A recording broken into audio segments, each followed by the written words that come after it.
ಮಕ್ಕಳು ಅಂದರೆ ಯಾರಿಗೆ ತಾನೇ ಪ್ರೀತಿ ಇಲ್ಲ ಹೇಳಿ.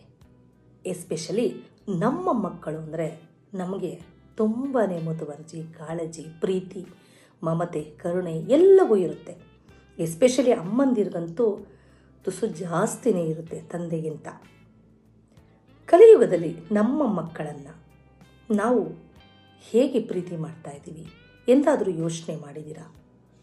ನಮ್ಮ ಮಕ್ಕಳು ಬೀಳೋದಕ್ಕೆ ನಾವು ಅವಕಾಶನೇ ಮಾಡಿಕೊಡೋದಿಲ್ಲ.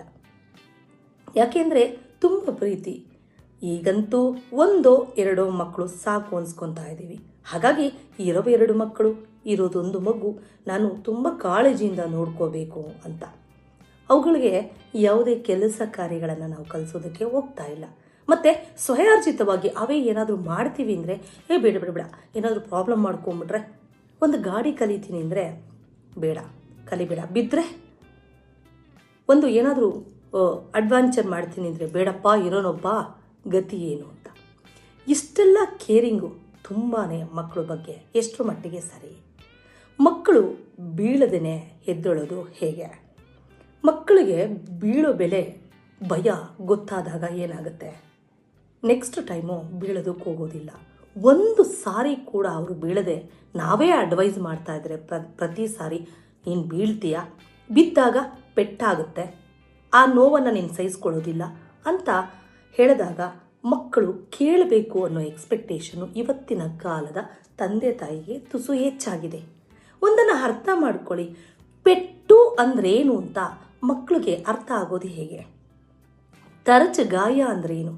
ಬ್ಲಡ್ಡು ಕುಯ್ಕೊಂಡಾಗ ಹೊರಗಡೆ ಬರೋದು ಅಂದ್ರೇನು? ಆ ಪೇಯ್ನ್ ಅಂದ್ರೇನು? ಮಕ್ಕಳಿಗೆ ಎಕ್ಸ್ಪೀರಿಯನ್ಸ್ ಆಗದೆ ಯಾರೂ ಬುದ್ಧಿ ಕಲಿಯಲಾರಿ. ಇವನ್ ನಮ್ಮ ವಿಚಾರವನ್ನು ತಗೊಳ್ಳಿ. ನಾವು ಸಣ್ಣ ಮಕ್ಕಳಾಗಿದ್ದಾಗ ನಾವೇನೋ ಒಂದು ಕೈ ಕುಯ್ಕೊಂಡು, ಒಂದು ಜಾರಿ ಬಿದ್ದು ಎಡವಟ್ಟುಗಳು ಮಾಡಿಕೊಂಡು ಬಂದಿರ್ತೀವಿ. ಆ ಎಕ್ಸ್ಪೀರಿಯೆನ್ಸು ನಮಗೇನಾಗುತ್ತೆ, ಅಲರ್ಟ್ನೆಸ್ಸನ್ನು ಕೊಡುತ್ತೆ.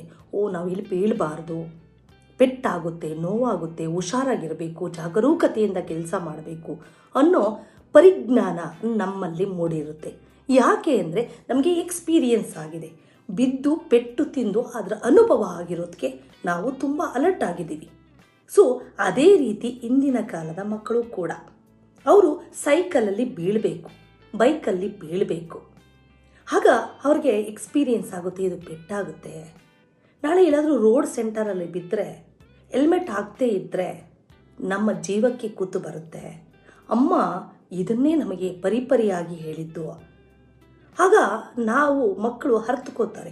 ದೊಡ್ಡ ದೊಡ್ಡ ಅಪಘಾತಗಳಿಗೆ ಅವಕಾಶ ಆಗೋದಿಲ್ಲ.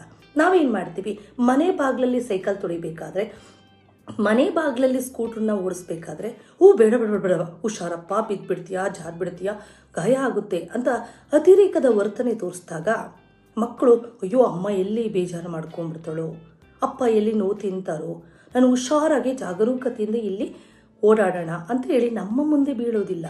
ಬಟ್ ಎಲ್ಲೋ ರಸ್ತೆ ಮಧ್ಯದಲ್ಲಿ ಬಿದ್ದು ಬಿಡ್ತಾರೆ. ಯಾಕೆಂದರೆ ಅವ್ರಿಗೆ ಪರಿಜ್ಞಾನ ಇರೋದಿಲ್ಲ, ಭಯ ಇರೋದಿಲ್ಲ, ಯಾಕೆಂದರೆ ಯಾವತ್ತೂ ಬಿದ್ದಿರೋದಿಲ್ಲ. ಸೊ ಅದ್ರ ಬದಲು ನಮ್ಮ ಕಣ್ಣೆದುರುಗಡೆ ಬಿದ್ದು ಎದ್ದು ಕಲ್ತ್ಕೊಂಡಾಗ ಏನಾಗುತ್ತೆ, ನಡು ರಸ್ತೆಯಲ್ಲಿ ಬೀಳೋದಕ್ಕೆ ಹೋಗಲ್ಲ. ನಮ್ಮ ಕಾಂಪೌಂಡ್ನೊಳಗಡೆ ನಾನು ಬಿದ್ದಿದ್ದೆ, ನಮ್ಮ ರೋಡಲ್ಲಿ ನಾನು ಸರಿಯಾಗಿ ಬಿದ್ದಿದ್ದೆ, ಸರಿಯಾದ ಪೆಟ್ಟು ತಿಂದಿದ್ದೆ, ನೋವನ್ನು ಅನುಭವಿಸಿದ್ದೆ. ಈ ರೀತಿಯ ವಿಚಾರಗಳನ್ನು ಮಕ್ಕಳು ಮನದಟ್ಟು ಮಾಡ್ಕೊಂಬಿಟ್ಟಿರ್ತಾರೆ. ಆಗ ಅವರು ತುಂಬ ಅಲರ್ಟ್ ಆಗ್ತಾರೆ. ಇದು ದೊಡ್ಡ ರೋಡು, ಇಲ್ಲಿ ಕತೆ ಮುಗೀತು ಅನ್ನೋ ಭಯ ಇರುತ್ತೆ, ಪರಿಜ್ಞಾನ ಇರುತ್ತೆ. ನಾನು ಏನು ಹೇಳೋದಕ್ಕೆ ಹೊರಟಿದ್ದೀನಿ ಅಂದರೆ, ನಿಮ್ಮ ಮಕ್ಕಳು ವೆಹಿಕಲ್ ಕಲಿಬೇಕಾದ್ರೆ ಬೀಳ್ತಾರೆ, ಎದ್ದೇಳ್ತಾರೆ, ಮತ್ತೇನೋ ಮಗದೊಂದು ಪರವಾಗಿಲ್ಲ, ಆದರೆ ಅವಕಾಶ ಮಾಡಿಕೊಡಿ. ಪೆಟ್ಟು ಬೀಳದ ಹಾಗೆ ನಾನು ಸಾಕ್ತೀನಿ ಅನ್ನೋದು ಸರಿಯಲ್ಲ. ಪೆಟ್ಟು ಅವ್ರು ತಿನ್ನಬೇಕು, ನಾವಲ್ಲ. ಏಕೆಂದರೆ ನಮಗೆ ಅನುಭವ ಆಗಬೇಕಾದ್ರೆ ನಮಗೆ ಎಕ್ಸ್ಪೀರಿಯೆನ್ಸ್ ಆಗಬೇಕು, ಅವ್ರಿಗೆ ಅನುಭವ ಆಗಬೇಕಂದ್ರೆ ಅವ್ರಿಗೇ ಎಕ್ಸ್ಪೀರಿಯೆನ್ಸ್ ಆಗಬೇಕು. ಏಕೆಂದರೆ ಅನುಭವದಲ್ಲಿ ಅಮೃತತ್ವ ಇದೆ. ಯಾವುದೇ ಮನುಷ್ಯನಿಗೆ ಬುದ್ಧಿ ಪ್ರತಿ ಸಾರಿ ಹೇಳ್ತಾ ಹೋದರೆ ಕೇಳಲ್ಲ ರೀ, ಕಲಿಯಲ್ಲ. ನಾವು ಪ್ರತಿ ಸಾರಿ ಅಡ್ವೈಸ್ ಮಾಡ್ತಾ ಇದ್ರೆ ಆ ಅಡ್ವೈಸು ವರ್ಕೌಟ್ ಆಗಲ್ಲ. ನೋಡಿ, ಬೆಂಕಿ ಸುಡುತ್ತೆ ಅನ್ನೋ ಕಾನ್ಸೆಪ್ಟ್ ಎಲ್ರಿಗೂ ಗೊತ್ತು. ಸುಡುತ್ತೆ ಅಂದರೆ ಹಾರ್ಟ್ ಫೀಲಿಂಗ್ ಹೇಗಿರುತ್ತೆ? ನಾವು ಏನಾದರೂ ಮಾಡಬೇಕಾದ್ರೆ ಬಿಸಿ ಪಾತ್ರೆಯ ಪ್ಲೇಟನ್ನು ಮುಟ್ಟಿ ಅಯ್ಯಯ್ಯೋ ಅಂತ ನಾವು ಎಕ್ಸ್ಪೀರಿಯೆನ್ಸ್ ಆಗಿ ಮುಟ್ಬೇಡ, ಅದು ತುಂಬ ಬಿಸಿ ಇದೆ ಅಂತ ನಾವು ಹೇಳ್ತೀವಿ. ಬಟ್ ಯಾವತ್ತೂ ಬಿಸಿ ಅದು ತಾಗೇ ಇಲ್ಲ ಮಕ್ಕಳಿಗೆ ಅಂದರೆ ಏನಾಗುತ್ತೆ ಅಂತ ಕೈ ಇಡ್ತಾರೆ. ಅದ್ರ ಬದಲು ಅಟ್ಲೀಸ್ಟ್ ನಾವು ಮುಟ್ಟಿರೋದಾದರೂ ಅದು ನೋಡಬೇಕು, ಇಲ್ಲ ಸ್ವಲ್ಪನಾದರೂ ಎಕ್ಸ್ಪೀರಿಯನ್ಸ್ ಆಗಬೇಕು. ಯಾವುದನ್ನೇ ಆಗಲಿ, ನಾವು ತುಂಬ ಮೇಧಾವಿಗಳು, ನಾವು ತುಂಬ ಬುದ್ಧಿವಂತರು, ನಾವೆಲ್ಲವನ್ನ ತಿಳ್ಕೊಂಡಿದ್ದೀವಿ. ನಮಗಾದ ಕಷ್ಟ, ನಮಗಾದ ನೋವು, ನಮಗಾದ ವ್ಯಥೆ ನಮ್ಮ ಮಕ್ಕಳಿಗೆ ಬರಬಾರ್ದು, ಪೆಟ್ಟು ತಿನ್ನಬಾರ್ದು, ಅವ್ರು ಆರಾಮಾಗಿರಬೇಕು ಅನ್ನೋ ಕಾನ್ಸೆಪ್ಟು ಖಂಡಿತವಾಗಿಯೂ ನಿಜ. ಆದರೆ ಎಲ್ಲವನ್ನೂ ಕೂಡ ನಮ್ಮ ಎಕ್ಸ್ಪೀರಿಯನ್ಸ್ ಅಡ್ವೈಸ್ ಮೂಲಕ ಅವ್ರು ಕಲಿಬೇಕು ಅಂದರೆ ಸಾಧ್ಯ ಇಲ್ಲ. ಏಕೆಂದರೆ ಅವರದೇ ಆದ ಬದುಕು ಅಂದಾಗ ಅವರದೇ ಆದ ಅನುಭವ ಕೂಡ ಆಗಬೇಕು.